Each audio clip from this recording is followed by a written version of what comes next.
Thank you. We'll call the meeting to order. Francesca, would you please do the honors with the roll? Commissioner Castagna, Here. Commissioner Evans, Here. Commissioner Peak, Present. Commissioner Sovereign, Mike is muted. let's see. Muted again. He's visible though. I'm here. Thank you. Commissioner Walls, Here. Commissioner Wilkowski, Here. and Chair O'Neill. Here. Thank you. Thank you. And we have Inga here and Jordan and Nate. Thank you. For the first item on the agenda, consent item of the minutes from the last meeting. Are there any comments? Kimberly? Yeah, I think it says 7 commissioners, but there's only 6 listed, and I think I'm the one that's not listed. Yes, Did you abstain? I abstained from approving the minutes from the previous meeting because I wasn't there. Okay, So on that one, I abstained. On the other one, I voted yes. all right. So can we make those changes? yes, Thank you. We have a motion then to accept these. I move approval. Thank you, Bill. Second, Second. Bob, a second. Oh, Bob, okay, thank you. Any further discussion? Then I'll ask Francesca to call the vote. Commissioner Castagna, Yes. Commissioner Evans, Yes. Commissioner Peak, Yes. Commissioner Sovereign, Yes. Commissioner Walls, Yes. Commissioner Wilkowski, Yes. and Chair O'Neill. Yes, Thank you. thank you. Motion carries. We approve the minutes. All right, we're having a good meeting. We're halfway through the meeting. Yeah, I think we're halfway through. So I think at this point, we ask for public comments on anything not on the agenda.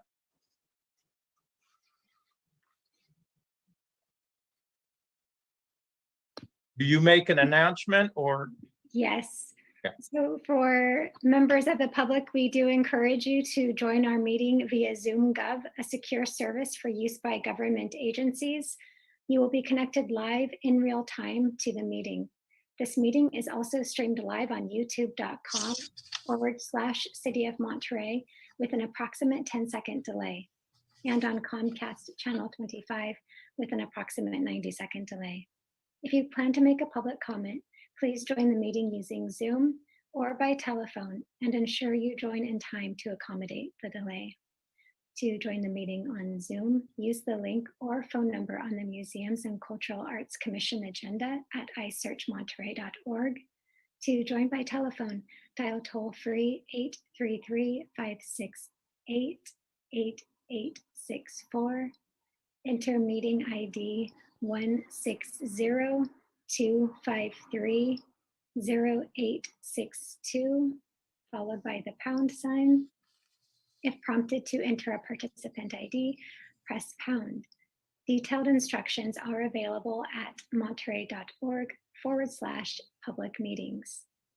To make a public comment, raise your Zoom hand, or if you are connected by phone, dial *9 to raise your hand. When called upon, dial *6 to unmute yourself.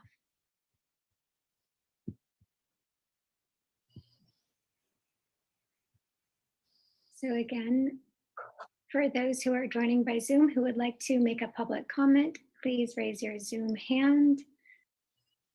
For anyone that is joining by phone and would like to make a public comment, please dial *9. And there is a public comment here. Just one moment, please.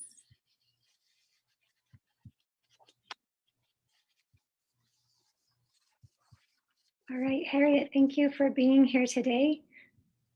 You are now unmuted, or you may now unmute yourself. Hear me? Yes. Oh, good. Okay. Hi. I don't know whether I just came in a little late, so I don't know if it's going to be on the agenda or not about the Monterey 250. Where are we? So I can wait if that's coming up on the agenda later, whatever. So I'm just throwing that out there. Yes. Thank you. You're welcome. That was a perfect segue to our first item. Oh, good. Glad I could help. We'll see if there are any other comments, and then we'll proceed. There are not. Thank you very much. Francesca, we'll close the public comment and go on to the new agenda section. And the first item is the discussion of the Monterey 250 celebration.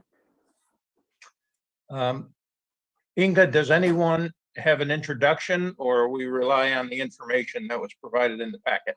Well, I can give a quick summary that I will recall that prior to the closure of museums and so many other city services in March of 2020, we were in the midst of celebrating Monterey's 250th anniversary, and a number of activities had been planned, and those all came to a halt. So commissioners at our last meeting asked to have this agendized, and it was Mike in particular that I recall asking to have this put on the agenda. And one thing we thought we could do is provide an update to the status of things. And so Nat is going to fill us in on some updates that he has. Thank you, Nat. Thank you, Inga. Appreciate it, as always, the intro. We had a number of activities relating to Monterey 250 last year. On June 3rd, 2020, as you may recall, we had a community celebration virtually through a webinar session. I think we spent an hour or an hour and a half with former mayors, Dan Albert Sr. and former Mayor Peter Caniglio, as well as Chuck De La Sala and Mayor Roberson, talking about the history of Monterey and what they felt was most important or noteworthy to them during their tenure as mayors for Monterey. And it was a great event. We had over 100 people attend. And for those who like to rewatch it, if you haven't already, you can go to our website and our YouTube page, youtube.com/City of Monterey, to view that recording. And I was glad to be a part of that and serving as a moderator for that session. So thanks for that opportunity. Could you repeat that or put it in the chat? Thanks. Oh, sure. Yeah, it's all. I'm happy to email you all a link to the video, but you can find that on our YouTube page. And then also we, as many of you know, had entered into an agreement with an artist, Kara Bird, local sculptor, to develop and build the Abalone, giant Abalone sculpture, this large piece of artwork that was being funded and financed through some donations, as well as a major contribution from the Monterey Mo company. This large Abalone sculpture would be built and constructed over at San Carlos Beach and commemorate Monterey's 250th anniversary. As some of you know, due to COVID-19 and the pandemic, there were supply chain issues that has caused the project to be delayed. Quite candidly, we've been struggling a little bit with some project delays due to the artists, but we're hoping to work with them, and we are working towards hopefully being able to complete the project in or by late summer of this year. So we'll have some more information for you, but our are having quite honestly some challenges between staff and the artist to complete the work on time. And we do hope to be able to resolve that and see this project through, since it is a large financial commitment from both donors as well as the city of Monterey to see that project come to fruition. And I know many of us are looking forward to it.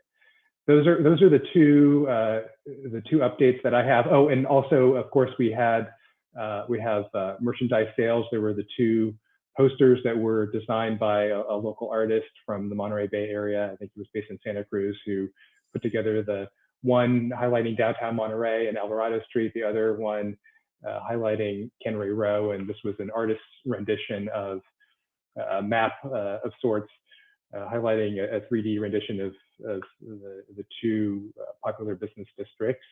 And those posters are still available for sale for those who are interested, along with other Monterey 250 gear, including t-shirts and hats. And those are available for $20 each. And you can email Lori Hualga, who has been a big part of the Monterey 250 celebration. And Lori can be reached at webmaster@monterey.org. And you can, if you email her, you can arrange for the cash-only transactions to be able to purchase those commemorative items that we still have in stock. And I know, I think Inga can speak a little bit more to some of the other activities perhaps that were planned and some of the challenges relating to funding. So I'll kick this back to Inga. Sure. So thank you, Nat. So the library actually had received a gift from the Friends and Foundation to do a living history series, and that was with a wonderful actor, Mr. Burnham, and we had some of those events, but then it was put on hold because of COVID-19, and then thankfully this year we were able to resume the presentations that he hadn't been able to deliver so far. And Francesca, I think the next one is in March, right? The final one is in March. So we were very glad to have been able to bring that back and complete that. And we were able to do that because the funding that we had received was a donation from the Friends and Foundation, as opposed to coming out of the general fund, since many of you know the budget of the library and then also the budget of the museums has been significantly reduced in the general fund. So another an event that the museums was working closely on was called the Monterey Mo 250 Mosaic, and that was going to be a pageant and a celebration, and that all couldn't happen because of the social distancing restrictions and not being able to have people gather in crowds. And the whole idea had been that it was going to be a public gathering with lots of different actors and lots of different groups and school children and so forth. And then we were expecting a big crowd of people who wanted to observe it and participate in it as well. So that all had to, plans for that had to stop. And unfortunately right now, as we look at the budget,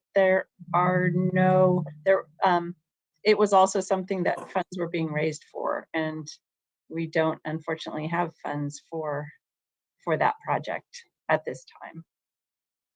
So that's sort of where we are with the Monterey 250 update. Inga, do you or Nat know, is Monterey History and Art going to go ahead with this year's Merienda, which usually occurs the first Saturday in June? So what I know is that I had my ticket for last June, and I was given the option to roll it over for this June. And of course, last June we thought, oh, in a few months we'll be out of the pandemic and we'll be gathering again. I haven't heard recently what Monterey History and Art are planning. Have you heard anything new on that front, Nat? I have not either, unfortunately. Because that was supposed to tie in, that was going to be the big weekend for the 250. And there was even some discussion about maybe fireworks, but there was going to be that whole weekend was going to be the penultimate event. Correct. So I think we wanted to have this on the agenda both to sort of see where we were in terms of things that had been planned, but also to talk a little bit about if there was something that commissioners wanted to consider for the future. Mike, did you have some thoughts on that? A few thoughts, but this was meant to be sort of a group grope on where are we and what might we do. We have a couple of ideas, but they haven't gone very far so far. One is we have finally cleaned off the stables and made the Lower Presidio Park look good. And people have been thinking about more with the Buffalo Soldiers. I think Jordan has been doing some thinking about that. And that fits with a lot of current interest around historical events that point to participation by the non-standard portion of the society. And I think both from the Native community and from the Black community, there'd be some interest in trying to do something along that line at some time. But, we're all pretty much groping for what the timeline for getting back to normal is. I'm sure the library is worried about that as well. I asked Harriet Lynn, who the city had hired to do some of the planning for the 250 celebration, to join us remotely here today. And Harriet always has ideas about things to be done. And so we might ask her to pitch in. You want to hear Kathy? Harriet? So we could have some public comments, but of course, unfortunately, because of the restrictions of these kinds of meetings, we can't really have a back and forth. Oh. All right. Can I put it in the chat? I'll just put, Didn't hear that. can you hear? No? Yes. Can I put it in the chat? I didn't want a back and forth. It was just some suggestions. Michael and I were talking earlier, so I can put it in the chat, some ideas that you might discuss. I think that so this is just a preliminary discussion amongst the commissioners, but then when we open it to public comment, you could share some ideas, and then of course the commission can decide to agendize this again and have further discussion, or the subcommittee could run with some suggestions. I believe that would be appropriate. Yeah, I would like to hear Harriet, say what she wants to say. Okay. Yeah. Any other comments from the commission, though, before we open it up to public comments? Well, I just had two quick ones, John. First, I hope we do the History Fest in October. I think we usually do it in October. Hopefully we'll all be vaccinated and the virus will be something in our past by October. And maybe that could have a 250 slant. And second, Old Monterey Foundation was again planning after the COVID crisis is gone, that we have a concert. We raised some money to have a free concert on Colton Hall lawn And again, maybe we could tie that somehow into 250 or the History Fest or whatever, but just to throw out those two ideas. Thank you. Any other commissioner comments?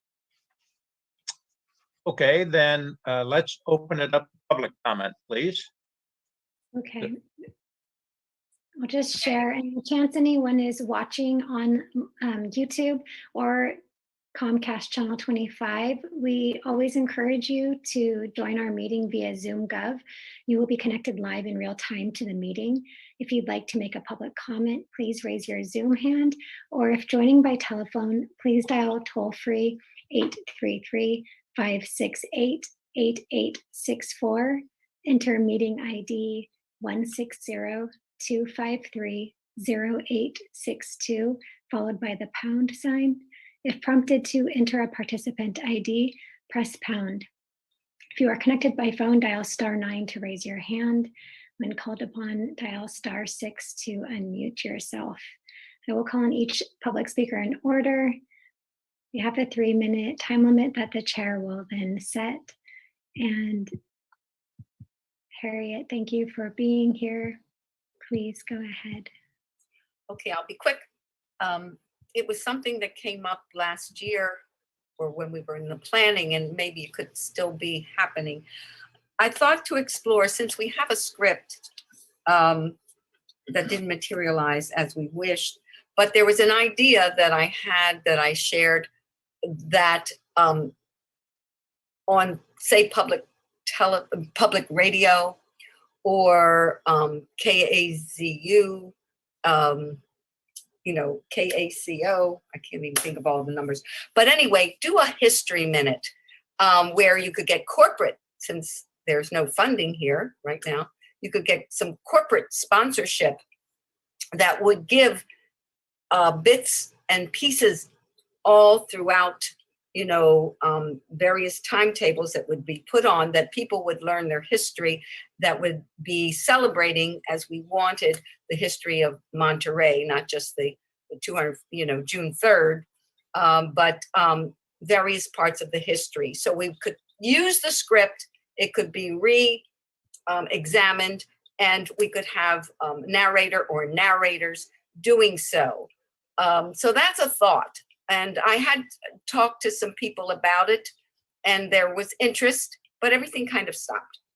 And the other possibility, again, for funding could be a community grant with the Monterey County Arts Council, where there could be a Zoom kind of program where the public could be invited. And Zoom theater has become something, not just an oddity, but has been something that has been out there for a while. And so I think these two avenues are worthy of exploring, if you wish. And that's it for now. Thank you, Harriet. You're welcome. Thank you. Are there others to speak, Francesca? No, there are not, Chair O'Neill. Okay, then we'll close public comment. Thank you. Kathleen? Can I ask us a question of Harriet before you close it, or after? Go ahead. Okay, anyway, Harriet, I'm interested in the first, this is Kathleen Wall, the first thing you said about the script. Tell me a little bit more about that script and where it's from. Well, what? I think we need to defer that under our rules. I can talk about it. Okay. But I think, All right. yeah, unfortunately, we can't really have a dialogue with the public. Oh, okay.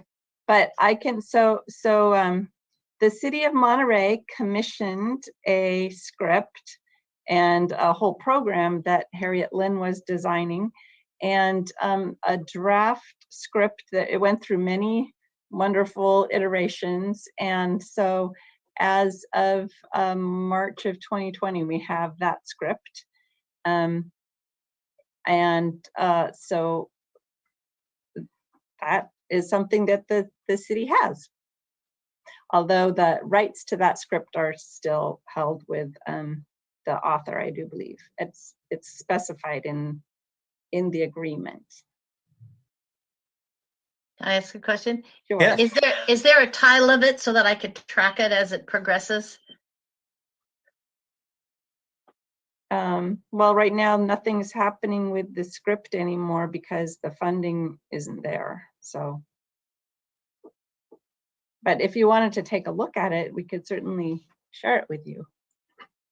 I just wanted like the heading of it because I don't want to give up that it's gone after all that work.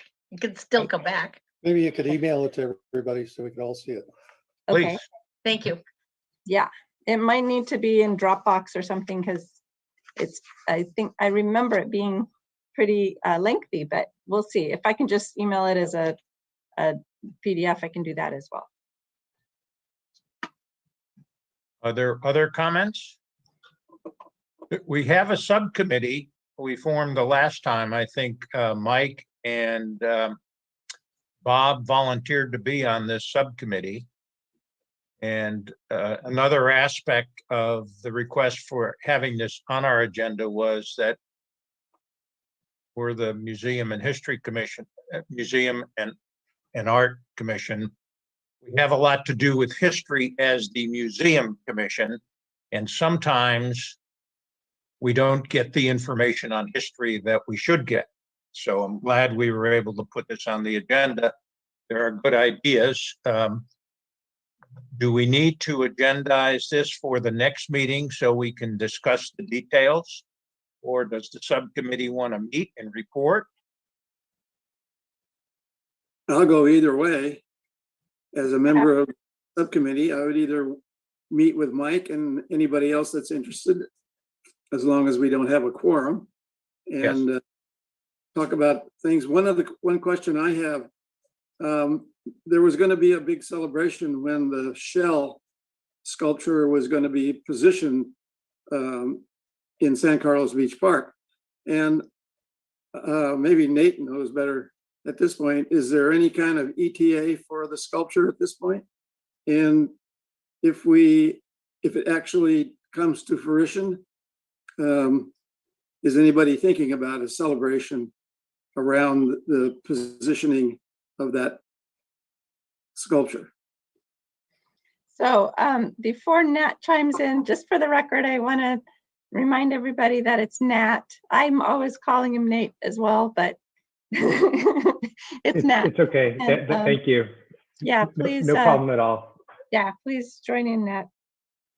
So yes, we are hoping, and our goal is to have the Abalone sculpture completed by the end of the summer. So late August, early September being the goal. But as I've shared with some of you, we are struggling a little bit with the timeline given supply issues and other challenges with the artist. But we will be sure to update this commission on where we are as things progress, and we are hoping to have a community celebration when that's ready to be unveiled. The primary sponsor for the Abalone is the Monterey Mo company, and they were planning a big ribbon cutting celebration unveiling when we're ready to do that. So more information to come, but great question, Commissioner Evans. So it's beginning to sound like that maybe the October History Fest timeline might turn into be a weekend of celebrations, bands on the lawn, et cetera, et cetera. That would be great. Yeah. So I'll check with our partners for History Fest. That is the MISPA, the Historic Parks.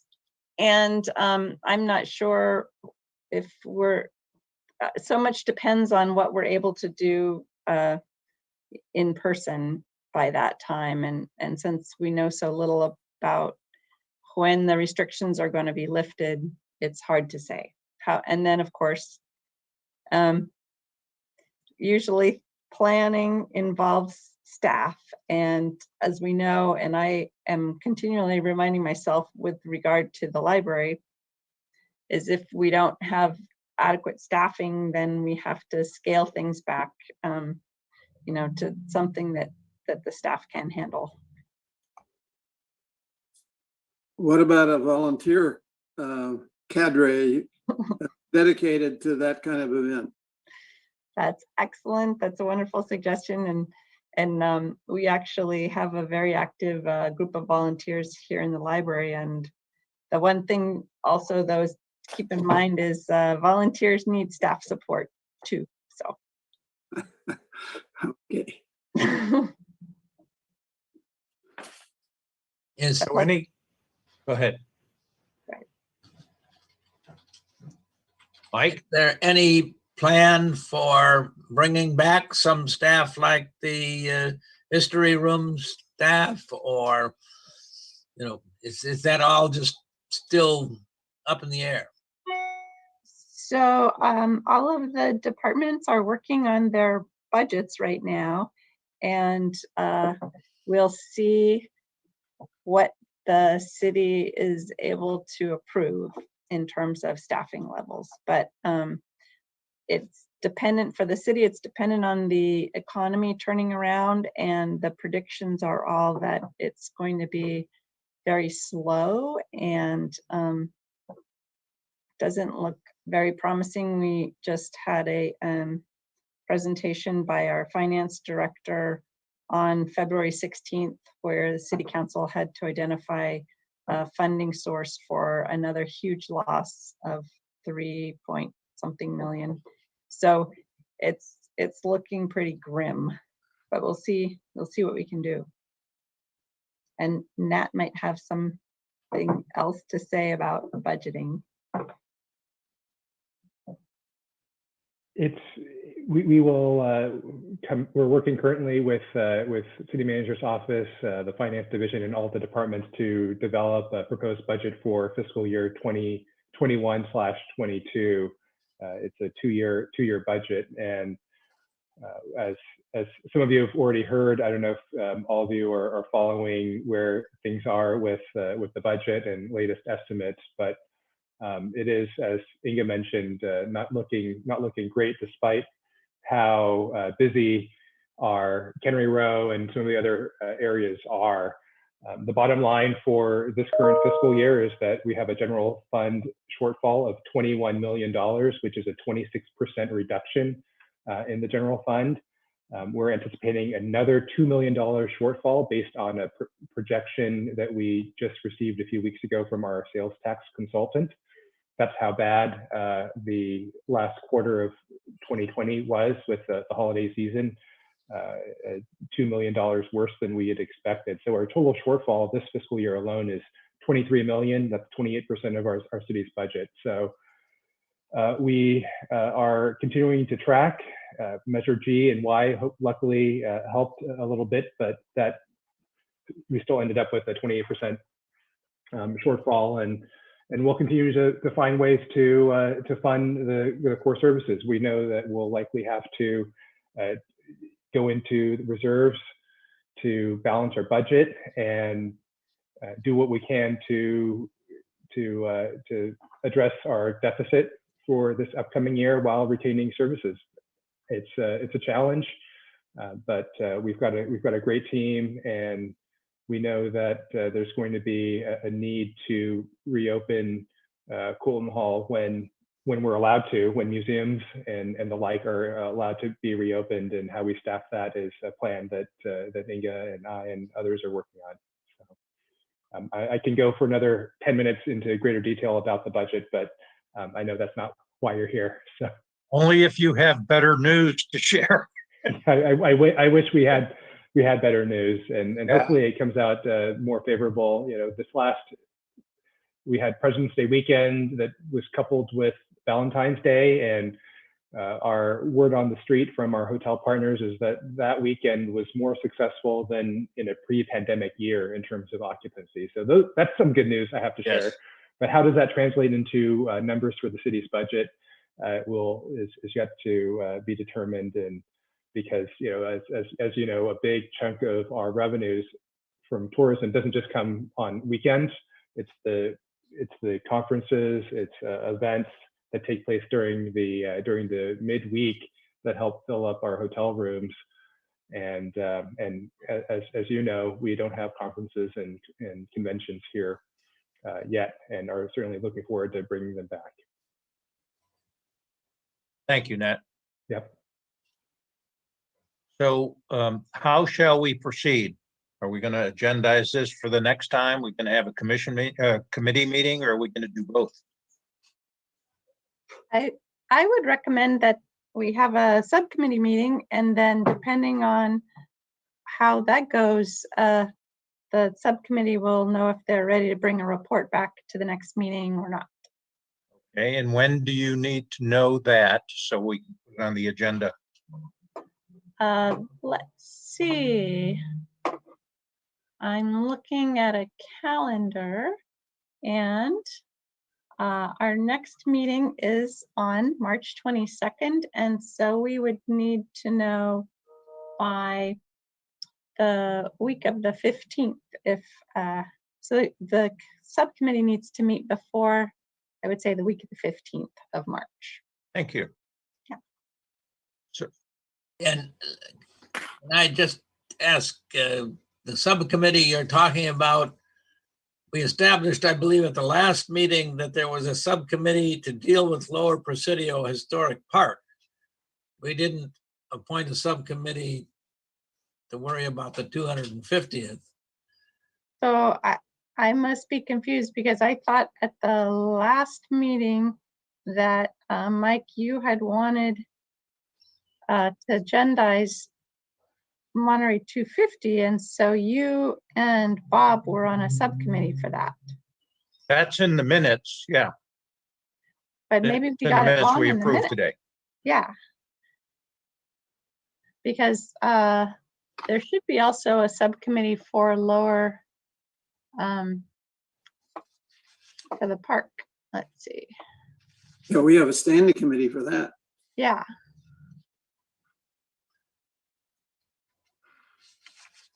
Okay, maybe I'm confused. That happens these days. More and more these days, Mike, than it used to, I can assure you. If Bob and I are in this committee, can we also invite the chairman to meet with us? Me, the chairman? Yes. Yes, certainly, Mike. It's always a pleasure to meet with you. And Thank you. I'll be there. Okay, now, do we do this remotely? How do we? Yeah, you have to.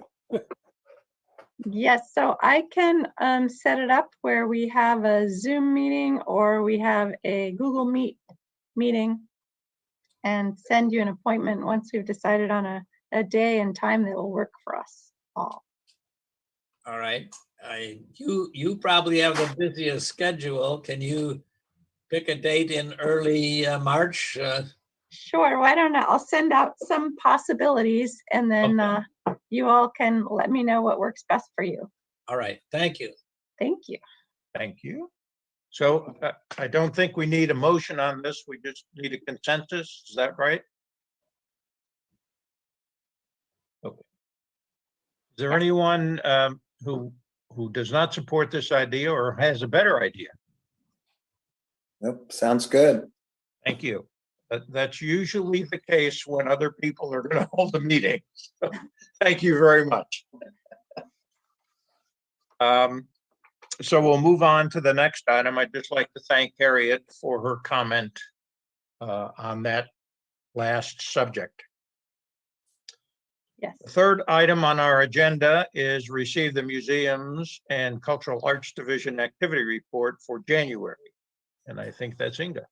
Okay, well, I would actually like to ask our artifact specialist, Jordan, to walk us through the report. I threw a few things in at the last minute, but most of it's his report, and I can talk about the Jeffers artwork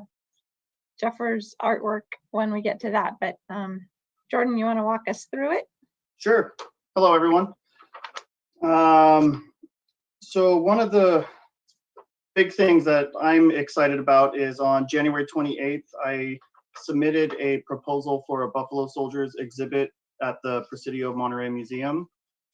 And with that exhibit, my hope is that we can put a mannequin with a full uniform, some photos, some information about the Buffalo Soldiers, and what they did with the Presidio and where they went. So there's other maps that I'd have to figure out a map, but a map of where they went, because they were fresh from the Philippines, came here, and then they went all the way to Yosemite, and so they were busy in their time here and going up to the Yosemite National Park.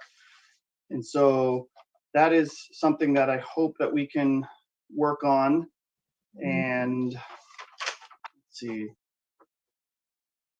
As for going into our collections, I am still maintaining a schedule of visiting our sites bi-weekly just to make sure everything's okay. Checking for leaks, especially from the rain that we've had the last couple of weeks, just to make sure everything is okay. And so far, everything has been good at all of our sites that I have seen.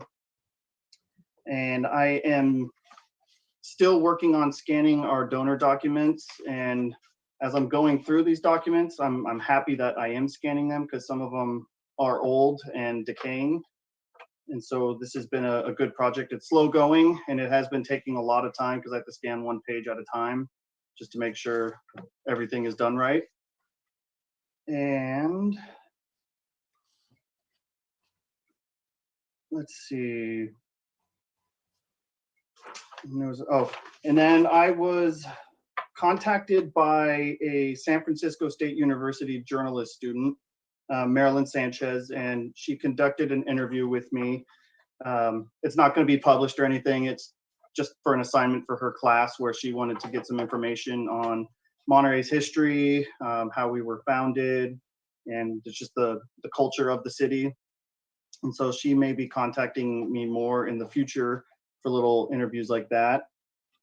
And then some exciting news is that the State Capitol Museum of California has contacted us, and they would like for us to loan them our Charles Knoll Grizzly painting that we have.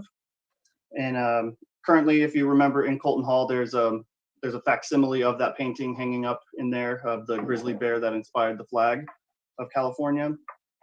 And so what they would like to do is later this year put on an exhibit of California's 42 state symbols. So kind of like the state flag, state seal, those kind of items. And this will be nice to help out with them. And otherwise, it's been quiet, which is nice. And I think that's everything from my report. Okay, so thank you, Jordan, and we'll take questions at the end, but what I wanted to chime in about is, of course, I think I did share at our last meeting that we had that meeting with the San Francisco tour guides, and we lined up Tim Thomas to do a really wonderful tour of the Lower Presidio Historic Park. And but that's on the report for you, with a link for watching that if you wanted to watch it. And then on February 8th, I learned from Doug Phillips, who runs our conference center, that the installation of art pieces had taken place for the pieces that were donated by the Robinson Jeffers Torhouse Foundation for the Jeffers garden. And I thought, oops, I hope the Museum and Cultural Arts Commission knows about this. And sure enough, you had approved it, and you'd had a presentation on it last year. So that was sort of exciting. Last January, you had the presentation, and now a year later, that it's all installed. So the woman who is working with the Torhouse Foundation is having a professional photographer take some photos, and she'll be sending those to me, and then I can share them with all of you, and eventually we'll all be able to take a tour of that installation and see it for ourselves. So that was good news. And then at the last meeting, I believe that it was Trustee Bukowski who said, what about those cell phone tour statistics that we used to have on our activity report all the time? So I contacted Claire and learned how to pull those statistics, and you'll see them on the last page of the packet, our January cell phone tours. And we actually got a question that was referred to us from Nextdoor, which is a social media site, with some locals wanting to know how to access the cell phone tours. So there's still interest out there. And I believe there's a way to access any messages that people have left, just comments about the tours as well. And I'll find out from the company how we pull those from the website. So were there any questions about the activity report? Well, I have a question. Sure. On the cell phone tours, Mm-hmm. there used to be a brochure.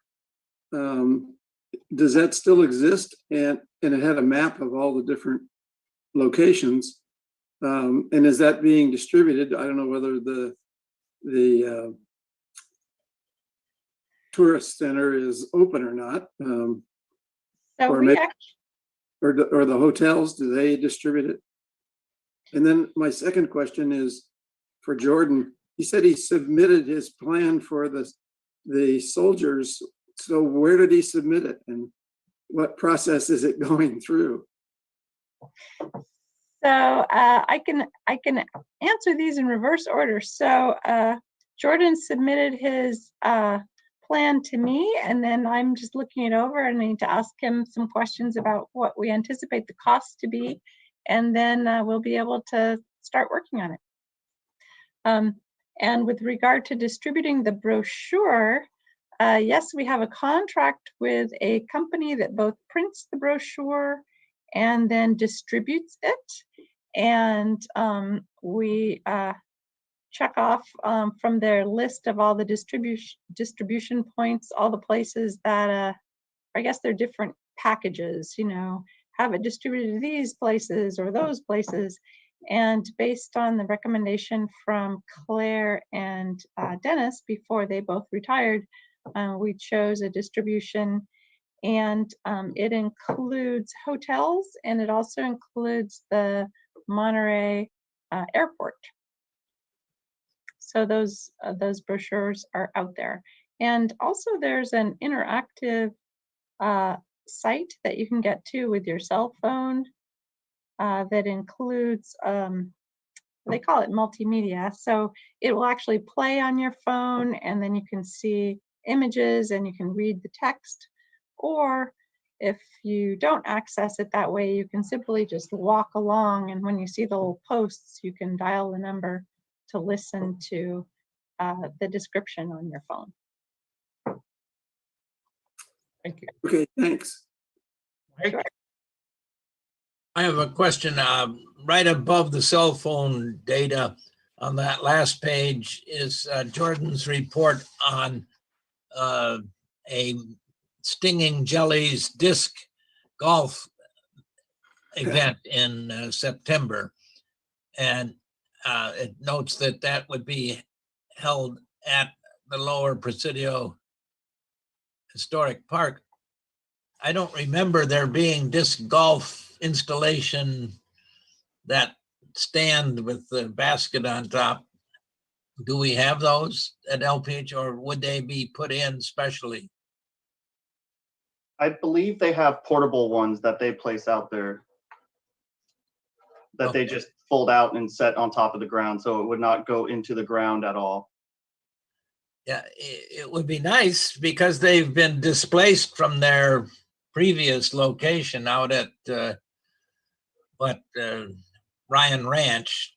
It would be, I would say, a nice use of the Lower Presidio Historic Park if we had a permanent disc golf installation there. But Well, they've held events there before, so, or at least once before. So we were sort of going on precedent that it looks like they were able to use it before and it was approved before. So we were thinking that we would approve it again. As far as permanent installations, that would be something we'd have to work out with the Army, because we, try not to disrupt. Of course, we just tore down some buildings, but we try not to do much to disrupt the land and so forth, because it's such a historic site. And, we have to consult with all the appropriate groups before anything's installed. Yeah, I'm not sure it'd be easy, but it would seem that in the 21st century, one could solve the question of how to hold a disc golf thing up. But anyway, in the longer run, we were there recently on I think it was a Wednesday afternoon, and the Army, the DLI students were down at the park in very large numbers. I would say hundreds, if not 1,000, doing their, I don't know, exercise or physical fitness, or, so it is getting use, which I applaud, which I don't remember used to be true. They used to run on the beach, but that's apparently too dangerous these days.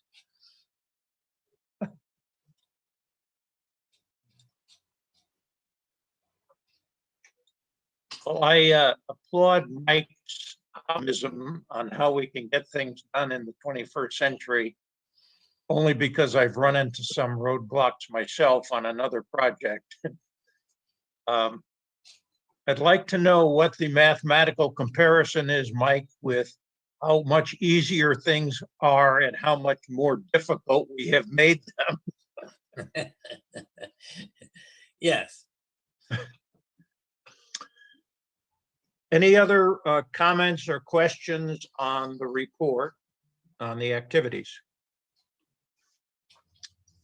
Well, I'd like to thank Inga and Jordan for the report and for all the things that Jordan does, like going out checking on the leaks and things. That's not the sexiest thing we do, but it's very important, because if the building leaks, we have a big problem then. Thank you. So we'll go on to commissioner comments. Would anyone like to make a comment? I don't have a comment, but just a question. Anybody know anything new about Pat Hathaway's collection? What's going to happen to it? No? No, so I've been trying to keep in touch with Kent CV and others who are, Kent in particular is trying to work with an attorney to make sure that Pat's closest living relatives get involved in the taking care of the estate. And so Kent has kept me abreast, and I know that all the different local history organizations and museums and libraries were asked to sign off on a draft letter that was going to be sent to the California, the head of the California Public Library, just saying how this is a really important collection and we don't want it to leave the area. So there seems to be a lot of support and agreement among all of the local history organizations that we want it to stay here if at all possible. Thanks. That's Yeah. good news. Thank you. Yeah. Any other comments? I'd like to thank everybody for participating. Inga, Jordan, Francesca, for putting this together, and our man at, I think it's a man at AMP for recording it. And I look forward to seeing you all again next time. It's really nice to see other people's faces and smiling faces in this time when I hardly get out of the house. Thank you all very much. Okay, thank you. Thank you. Thank Thank you. you.